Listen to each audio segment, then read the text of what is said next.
Custom 2023 model है। इसके बारे में मालूमात। जापान की मशहूर गाड़ी है। डिज़ाइन की बात की जाए, इसका बॉक्स स्टाइलिश है जो शहर में चलाने और पार्क करने के लिए बेहतरीन है। कस्टम वर्जन में खूबसूरत स्पोर्टी एलईडी हेडलाइट्स और प्रीमियम लुक मिलती है। इंजन की परफॉर्मेंस की बात की जाए तो कार कानून के मुताबिक बात की जाए तो ये 660 सीसी है। नॉन टर्बो और टर्बो दोनों वर्जन में दस्तयाब है। फ्यूल एडजस्टमेंट की बात की जाए तो फ्यूल एवरेज तकरीबन 20 से 25 किलोमीटर पर लीटर है।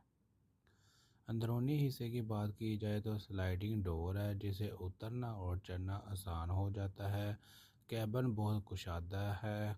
सीटें फोल्ड होकर सामान रखने की गुंजाइश बढ़ जाती है। जदीद टच स्क्रीन, डिजिटल डिस्प्ले और सेफ्टी पैकेज भी शामिल है। अगर सेफ्टी के बारे में बात की जाए तो मिटिगेशन ब्रेकिंग सिस्टम